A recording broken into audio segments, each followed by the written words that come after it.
다시 요단강 저편 요한이 처음으로 세례 베풀던 곳에 가사 거기 거하시니 많은 사람이 왔다가 말하되 요한은 아무 표적도 행하지 아니하였으나 요한이 이 사람을 가리켜 말한 것은 다 참이라. 그리하여 거기서 많은 사람이 예수를 믿으니라. 우리 인생을 풍요롭게 해주는 것 중에 하나가 이 추억이라고 하는 것이 있죠. 참 물론 우리의 추억 가운데는 참 어렵고 힘들고 그런 부분도 있지만 또 우리의 삶을 참 행복하게 하는 그런 풍요롭게 하는 그런 추억들이 있습니다. 뭐 지나간 일들이 무슨 인생을 풍요롭게 하겠느냐 그렇게 생각하는 분들이 혹시 있을지 모르겠지만 과거에 행복했던 때를 기억해 보면 참 삶에 그런 의욕이 솟아나게 됩니다. 오늘 본문 말씀 40절 말씀을 보면 예수님께서 다시 요단강 저편 요한이 처음으로 세례 주던 곳에 가사 처음 세례를 그 요한으로부터 받았던 요단 저편으로 예수님이 가셨다고 이렇게 말씀하고 있습니다. 이곳은 예수님께는 추억의 장소였지요. 요단강 저편, 바로 그곳은 예수님이 세례 요한으로부터 세례를 받았던 곳이기도 하고 또 성령이 비둘기같이 임하면서 하늘로부터 음성이 들렸지요. 이는 내 사랑하는 아들이요 내 기뻐하는 자라라고 하는 이런 소리를 들었던 곳입니다. 근데 왜 하필 예수님께서 이 장소로 가셨을까 하는 것입니다. 그것은 첫째로 새 힘을 얻기 위해서입니다. 예수님은 어제도 말씀드린 것처럼 아주 지금 굉장히 어렵고 힘든 상황에 있습니다. 유대인들은 예수님을 돌로 쳐서 죽이려고 하고 있고 또 예수님이 나를 믿지 않더라도 내가 한 말은 믿어라 이렇게 말씀하셨음에도 불구하고 유대인들은 여전히 예수님을 잡아 죽이고자 합니다. 31절에도 그렇고 39절 말씀에도 보면 그들이 다시 예수를 잡고자 하였으나 그 손에서 벗어나 나가시니라. 여전히 참 예수님을 정말 이 돌로 쳐 죽이고 어떻게 해서든지 그를 제거하려고 하고 있습니다. 이런 상황 속에서 예수님이 찾으신 곳이 바로 세례를 받았던 곳이고 성령이 비둘기같이 임하였던 바로 요단강 저편을 주님이 찾아가신 것입니다. 참 낙심되고 절망스러운 마음을 참 뭐 어떻게 보면 마음이 정말 무너지는 것 같고 야 정말 세상 믿을 수 아무도 믿지 못하겠구나, 이렇게까지 나를 이렇게 증오하고 미워하고 죽이려고 하는구나, 참 그 마음이 굉장히 힘든 이런 상황 속에서 그런 마음을 다시 추스르기 위해서 그리고 다시금 새 힘을 얻어서 하나님의 일에 정진하기 위해서 가셨던 것입니다.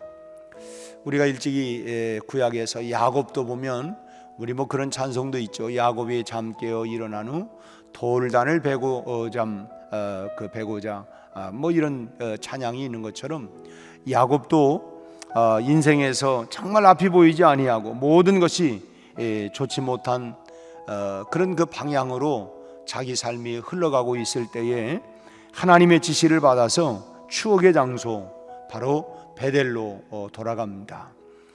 베델은 야곱이 형 에서를 피해서 도망가다가 꿈에서 참 하나님을 배웠던 것이고 또 이곳에서 축복의 약속을 받았던 곳이 바로 베델이었죠. 그리고 야곱이 이곳으로 돌아간 것은 결국 뭐였냐면 하나님 앞에 단을 쌓기 위해서, 다시 말하면 예배하기 위해서 야곱이 이곳을 다시 찾았던 것입니다. 그때 하나님이 나에게 약속하셨지, 그때 하나님께서 나를 축복해 주셨지, 내 기도에 응답해 주셨지, 그런 은혜 받았던 곳, 하나님을 만났던 곳, 그곳을 다시 찾아가면서 자기 인생이 마음대로 되지 아니하고 뜻대로 되지 아니할 때에 야곱은 바로 그 하나님을 만났던 그곳을 찾아갔던 것입니다. 예수님도 야곱처럼 우리도 힘들 때에는 은혜 받은 그런 장소를 늘 기억할 수 있어야 합니다. 우리 찬송의 기도하는 그 시간, 그때가 가장 귀하고 즐거웠다. 그래 맞아. 내가 기도할 때 내가 힘들고 어렵고 복잡하고 앞이 깜깜하고 이럴 때에 그래 난 모르겠다. 내 하나님 앞에 내 인생의 무거운 짐을 하나님께 맡겨야지 하고 하나님께 맡기기 위하여 기도했는데 지나고 나니까 그 고비들을 내 기도하는 그 시간에 하나님이 역사하셨고 응답하여 주셨고 내 삶의 그런 고난과 위기들을 내가 기도했던 그곳에서 하나님이 역사하고 내가 넘어갔구나. 내 기도하는 그 시간이 참으로 귀했구나 하는 것을 우리가 기억하고 또 우리도 우리 인생이 뜻대로 되지 아니하고 어찌 보면 정말 사방으로 가로막히고 내 인생이 그야말로 무너져 내리는 듯한 느낌이 들 때에 가장 먼저 우리는 하나님의 품을 그리워할 수 있어야 합니다. 시집간 딸이 힘들고 어려우면 가장 먼저 떠오르는 그런 사람이 친정 엄마의 품이라고 친정이라고 이런 얘기들을 들은 적이 있습니다. 그래도 나를 받아주고 나를 이해하고 참 여자의 일생 힘들고 어려운데 그래도 우리 어머니는 우리 친정 엄마는 그래도 내 이런 마음을 다 이해해 주겠지, 받아주겠지. 그 힘들고 어려울 때에 그 품을 그리워하는 것처럼 여러분 우리 인생이 내가 생각했던 대로 되지 아니하고 힘들고 어렵고 복잡할 때에 내가 하나님의 품을 기억할 수 있어야 한다는 것입니다. 내가 하나님을 만났던 곳, 내가 은혜 받았던 곳, 여러분에게 그곳이 어디입니까? 한때 우리 한국교회는 기도원 때문에 참 많은 문제가 있었습니다. 건전한 기도원도 많이 있지만 아직도 옛날만큼 기도원들이 이렇게 성황하지 못하고 기도원들이 많이 폐쇄가 되기도 하고 그러기도 했지만 물론 아직까지도 문제성 있는 기도원들이 아직도 남아 있기는 합니다. 그래서 늘 기도원은 참 조심해야 된다. 우리가 은혜 받고 기도하기 좋은 장소이기도 하지만 자칫 잘못하면 우리의 영혼에 커다란 손해를 볼 수 있는 그런 부분들도 있기 때문인 것입니다. 아무튼 우리가 정상적인 신앙생활이 방해받지 않는 범위 안에서 우리가 은혜 받은 기도원을 찾아가는 것도 참 매우 중요합니다. 저도 신학교 때에 하늘산 기도원을 여러 번 간 적이 있습니다. 참 때로는 밤을 새워가면서 기도해보기도 하고 또 참 나도 나무 뿌리를 붙잡고 막 기도해보기도 하고 참 그런 어찌 보면 그곳이 제가 추억이 있었던 그런 곳이기도 하고 참 제 소명 문제를 가지고 참 하나님 앞에 참 여러 날 또 금식도 하면서 기도해 보았던 그래서 그 장소를 잊을 수가 없습니다. 혹시 가본 분들도 계시겠지만 과거에 참 그 목사님 이 목사님께서 참 욕도 굉장히 많이 했어요. 근데 또 그 욕을 그렇게 먹으면서도 또 은혜가 되어지고 참 물론 그게 다 우리를 악한 마음으로가 아니라 참 우리 은혜 받는 그런 마음에서 도전하는 그런 마음이었지만 아무튼 우리가 은혜 받았던 장소, 우리가 힘들고 지쳐 있을 때에 마치 친정을 찾아가 보는 것처럼 내 마음이 힘들고 지쳐 있을 때에 내가 은혜 받았던 그곳을, 그 장소에 그것을 기억하면서 우리가 기도함으로 정말 하나님께 주시는 새 힘을 우리가 얻어갈 수 있어야 할 줄로 믿습니다.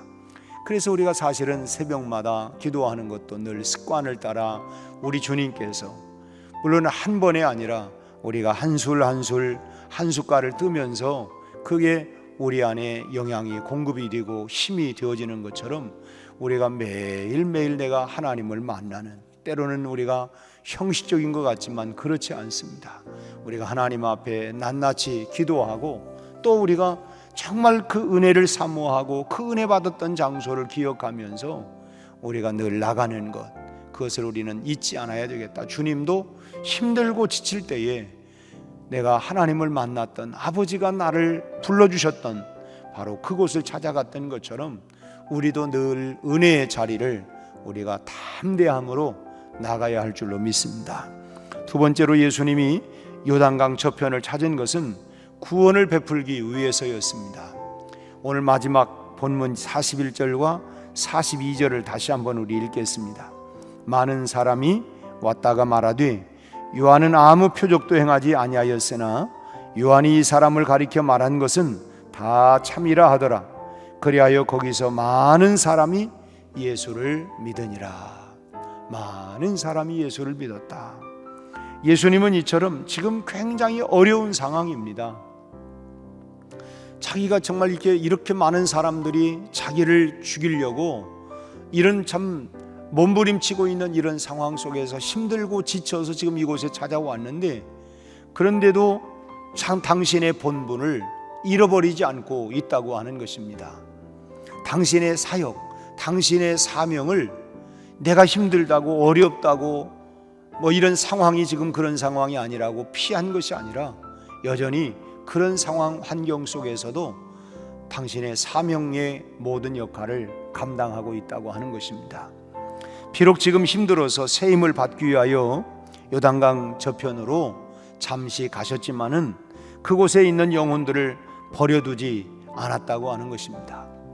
자신을 찾아온 사람들이 믿고 구원받을 수 있도록 하나님의 일을 여전히 변함없이 그곳에서도 내가 지금 그런 기분이 아니라고, 내가 지금 그런 상황이 아니라고, 내가 지금 그런 형편이 아니라고 이렇게 말하지 아니하고, 지금 당신의 상황과 형편이 굉장히 힘든 상황이지만 여전히 하나님의 일을 하고 있었다고 하는 이 사실입니다.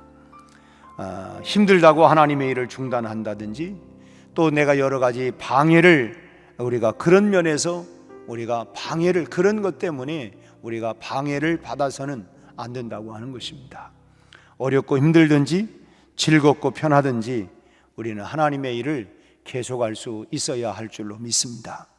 하나님의 일은 무엇보다도 영혼을 구원하는 일, 한 영혼을 구원하는 일, 그것이 바로 하나님의 일입니다. 그러기에 우리가 다양한 봉사를 하는 궁극적인 목적은 뭐냐? 물론 교회 안에 온 사람들도 그들을 섬겨가는 거예요. 그 영혼이 온전한 구원의 자리에 이를 수 있도록. 그래서 우리가 다양한 봉사를 하지만 그 봉사를 하는 목적은 결국 뭐냐? 영혼을 구원하기 위한 것입니다.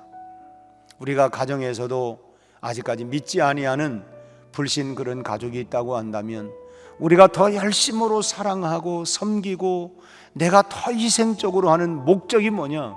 그것도 뭐냐면, 그래, 내 안에 예수의 사랑으로 내가 당신들을, 우리 가족들을 구원하기 위한, 그래서 우리가 그 목적을 가지고 그냥 맹목적인 게 아니라 내가 어쩔 수 없이 내가 아내니까, 어머니니까, 아버지니까 내가 그냥 내가 이게 아니라 우리는 하나 더 사명이 있는 것입니다.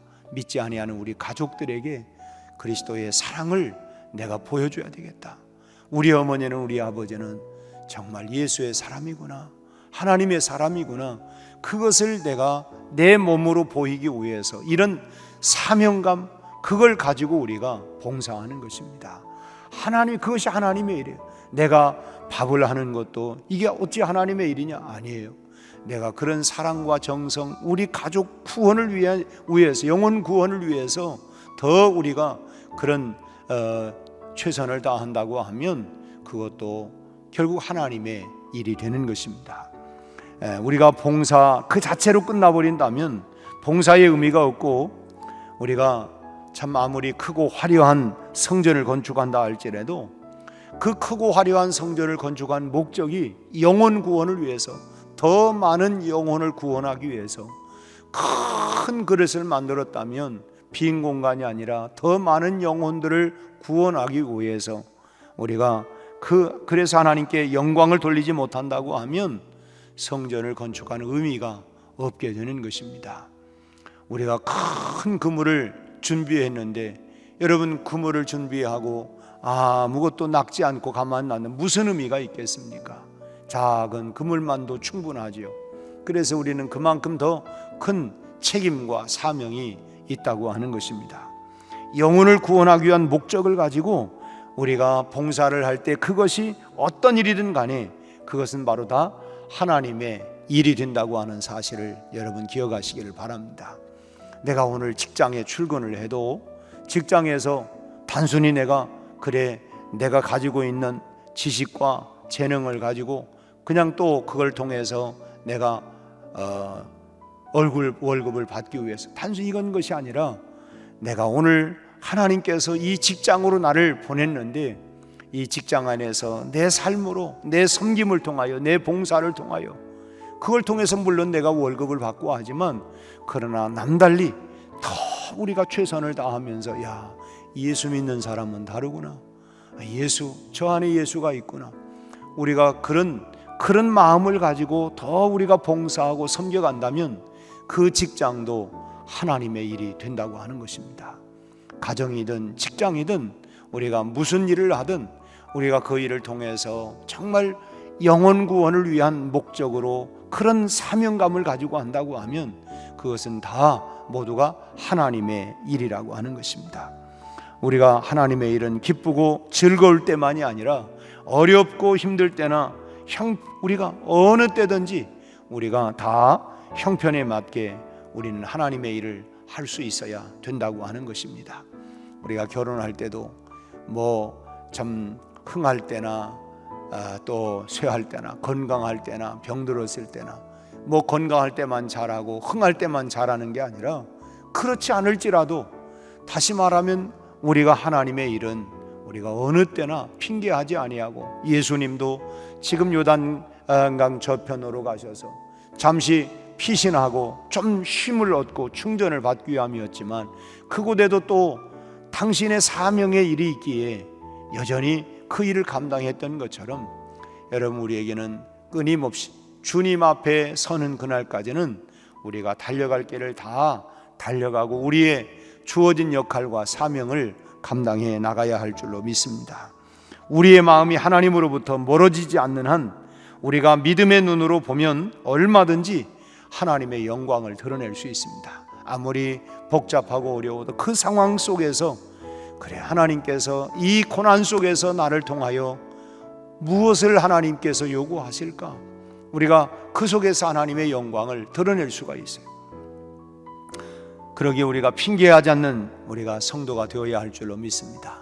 지금은 환경이 어려우니까, 상황이 어려우니까, 지금은 시간이 그러니까 이게 아니라 어떤 상황에도 우리가 그 속에서 하나님의 영광을 드러내는 하나님의 일을 감당해야 할 것입니다. 주님은 어디를 가시든지 또 어떤 상황이든지 하나님의 일을 행하셨습니다. 오늘 저와 여러분에게도 하나님께서 어떤 길을 열어놓으셨는지는 다 알 수는 없어요. 참 내가 가는 길을 오직 그가 아시나니 우리가 잘 알지 못해요. 그런데 지금 우리 각자 개인마다 내가 지금 현재 걸어가고 있는 이 길이 연단의 길인지 아니면 참으로 연단을 마친 뒤에 축복의 길인지 아니면 내 죄로 인한 고난의 길인지 우리 알 수는 잘 없겠지만은 물론 본인이 또 느낌이 있겠죠. 그래, 지금 하나님이 나를 연단하시는구나. 그래, 내가 요즘 이렇게 행복해도 될까? 내 길이 이렇게 정말 이 푸른 초장과 같은 너무 행복한 하나님께서 이 모든 고난과 연단의 길을 뛰어넘고 나에게 이런 정말 이 잔잔한 그 물가와 같이 푸른 초장과 같이 이런 정말 하나님께서 이런 평안과 이런 은혜를 이런 축복을 주시는구나. 우리 각각이 다 다르겠지만 어쨌든 우리가 우리의 형편에 어떤 형편에 처하든지 간에 믿음으로 우리는 하나님의 일을 행하는 오늘 또 하루가 되어야 할 줄로 믿습니다. 우리가 일터에서든 우리가 직장에 가든 또 가정에서든 우리가 먼저 하나님을 생각하고 그리고 우리가 매사의 모든 것을 우리가 결정하는 일에 있어서 먼저 하나님을 생각하고 하나님이면 우리가 한때 예수님이라면 어떻게 하셨을까 이런 책이 또 나왔습니다만은 어쨌든 우리가 이 상황 속에서 가장 먼저 하나님을 생각하고 주님을 생각하고 행동하면 결과는 우리에게 반드시 축복으로 그 결실이 맺어지게 될 줄로 믿습니다. 오늘 하루도 우리의 삶이, 우리 상황이 어떠하든지 간에 먼저 주님을 생각하고 하나님을 생각하고 우리가 결정하고 믿음으로 우리가 그렇게 한 걸음 한 걸음 우리 환경, 상황, 여건, 시간 이것에 우리가 구애받지 않고 그럼에도 불구하고 나는 주님을 생각하고 결정하고 나가면 주님이 책임져 주시고 반드시 우리에게 축복해 주실 줄로 믿습니다. 그런 은혜가 오늘 우리 모두에게 또 하루 임하기를 주의 이름으로 축원합니다. 기도하겠습니다. 하나님 아버지, 요한복음 10장을 우리가 마무리하면서 우리 주님께서 말로 다 알 수 없는 고난과 역경, 유대인들로부터 참으로 죽임을 당하기 이런 위기 가운데 있었지만 여전히 당신의 모든 사명을 감당해 나가셨던 것처럼 오늘 또 우리 가정에서, 직장에서, 일터에서 내가 감당해야 할 사명을 잘 감당할 수 있게 하여 주옵소서. 기쁘나 즐거우나 우리가 아버지 하나님 어떤 상황에 있다 할지라도, 하나님 고난과 역경에 있는 자리에 있다 할지라도 우리의 사명을 포기하지 않게 하여 주옵시고, 우리가 가장 먼저 주님을 생각하고 우리 하나님을 생각하고 결단하고 결정하고 나갈 수 있게 하여 주시고, 우리 하나님께서 믿음으로 결정하고 나가는 우리 모든 삶에 반드시 축복하는 그 아름다운 열매가 맺혀지게 하여 주옵소서. 오늘 하루도 우리 하나님, 우리 온 성도들 동서남북 흩어져 각각의 삶의 현장으로 드러나갈 때 그곳에 하나님 그리스도의 향기와 복음의 열매가 맺혀지게 하시고 한 영혼들이 구원받는 귀한 역사가 일어나게 하여 주시옵소서. 성령 충만한 하루가 되게 하여 주옵소서. 예수님 이름으로 기도하옵나이다. 아멘.